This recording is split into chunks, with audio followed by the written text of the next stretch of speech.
Hello, and welcome back to Nadya's Identity Files. I have with me Hi. Rubella. Hello. Spreads. Why are we spreading rubella? Because we're amazing and we like viruses and STDs. We all love diseases. Obviously. We're in America. Yeah, we all need a few in our lives. Clearly. Thank you so much for being here. No, thank you for having me. I'm very excited to talk to you. All right. As always, I always begin my interviews with a little bit of story time. Okay, So if you could tell let's do me the story behind Rubella Spreads. All right. Well, my boy name is Ruben, so it's not that far from Rubella. My friend, a drinking buddy I had, we used to always just call each other by random disease names all the time. And since What were your favorite ones? Oh God, it was just like every STD you could think of. It was just like gonorrhea and chlamydia. And I had a screen name in AOL like chat days. I had a couple. One was like Fine Vagina for You, and one was like Peni something. Oh my God, random. That's perfect. Yeah, no, mine was really terrible. I was Alanis Inspires Me was my first AIM name, but yeah, not great. But yeah, So Marlon would just call me, Marlon was his name, he would just call me Rubella just because that was so close to my name. Right. And it just stuck, and I did drag for Halloween once.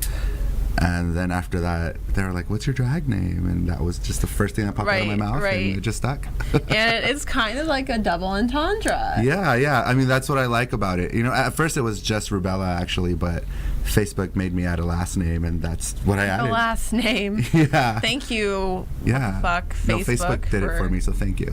Thank you, Facebook. Thank now you, Facebook. fix my name. Right. So how long have you been performing? I'm going on 4 years in July. So I'm excited. I want to do a little something.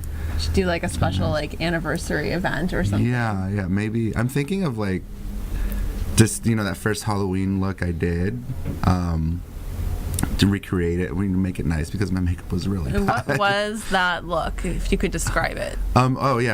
Easy. It was Gem and the Holograms. I was Gem, but just really bad Gem. Oh my goodness. So you did it for Halloween. This was about around 4 years ago. Yeah. And when you were in that character, what inspired you to keep going? Nothing that day. No, for Halloween it was just for fun. But it was my first time ever even wearing makeup because I never was the type of person to want to. So I just remember getting like really hammered that night and It's Halloween. Yeah, but like I think it was just because I was nervous because it was my first time out as a girl. You know? Right. So that was his own thing, but I didn't actually start doing drag until I guess July of that following year because my boyfriend at the time, he wanted to try drag, but he was really shy about it because he said that he had dated people in the past that would tell him, no, you can't do that. And oh wow, I always thought, I'm like, well, you can't have someone. Yeah, it's like you can't date someone like that. So I told him, I was like, look, if you want to try it, I will do it with you if it'll make you feel more comfortable. So you did together? Yeah, we started together, and now we're both, still out in the scene. So hey, and what's their drag name? His name is Valentine Anger. Oh, yeah, I like. Yeah, he's really great. He's completely different than what I do. He's a total club kid. It's pretty cool. Club kids are awesome. Yeah. I remember when I first came to LA, like I went to this place that felt like an homage to club kids called Velvet. Oh, it's God, like Club 7969 on Santa Monica Boulevard. Go Velvet. And like there were all these like little other like extensions of that. Oh, cool. Or called, I don't know, like Evil Club Empire or something. Cool. Some people out there will know what I'm talking about. I feel like an old dinosaur now. I'm like, I don't know it. Oh my gosh, I'm probably like an elder. No, I just didn't I honestly didn't get into the scene until I started coming out. Right. Yeah, so I just know what's been. So tell me, when as time went on and you were performing more and more, how did that kind of influence your gender fluidity or your relationship to gender generally? I felt more comfortable bringing out my feminine side, of course. Even when I present as a boy, because growing up, I was told, just showing any type of femininity is wrong. So I would always try to hide that, even though everyone's known I was gay since I was a little kid. But I always tried to be more masculine. Right. And now I don't care, and that's something that, of course, came through the drag, because before that, I still had those moments where I felt like I had to, be more macho. Right. And right. That's something that, honestly, I never knew how to do. Yeah, I mean, a lot of these things are so contrived. You know, like Eugene and I were talking about earlier, the constructs that make up, what it means to be masculine or what it means to be feminine. Like, these things we're conditioned to believe certain things about gender from such an early age onward. Yeah, and especially, I think, I don't want to say especially, but what I know as a Latino, like, you're told you have to be a certain way at all times. Like, I wasn't even allowed in the kitchen growing up, and I grew up with all women, Yeah. So they're like, nope, you can't do this, you can't do that, so. Like, but I just want to try to cook. Yeah. Like, no, too gay. That's interesting. Yeah. So now my cooking's terrible, but. Oh, it's okay. You can work it out. I really want to do like a cooking episode where I just like throw it down like right here. I mean, if you need have to be like a raw taster. Salad. Totally. Raw Future salad. episode. Raw salad up on the thing, whatever this is. I feel like it's like a poker board almost, like my I know. Kind of. Yeah. So, I mean, there's so much to talk about. I mean, there really is so much to talk about. But a question that I was thinking about, which kind of I think goes back to what we just discussed, is, has drag performance as rubella shaped your identity as a whole, or do you think that your pre-existing identity shaped rubella, or is it a relational? I can say that rubella has definitely taken over my life. Yeah, there's I started off, I would actually feel uncomfortable in my first maybe 2 years of drag. I felt uncomfortable when people calling me rubella outside of drag. And I was always like, no, it's Ruben. So you wanted to have that barrier? Yeah, I felt like I needed that separation from everything, But over time, I've realized that it doesn't change either, the real me or the character, because they're both part of me. It's who I am. Right. Yeah. So now, I've completely embraced rubella in my life, everywhere, and that's really, I don't even think people call me by my real name anymore. Right. Does that ever, are you ever thinking in your head, when you're out of, costume, you're like, I want people to call me Ruben, or do you just not care, or does that ever go through your head? Yeah, no, it does. Especially when I'm dating someone,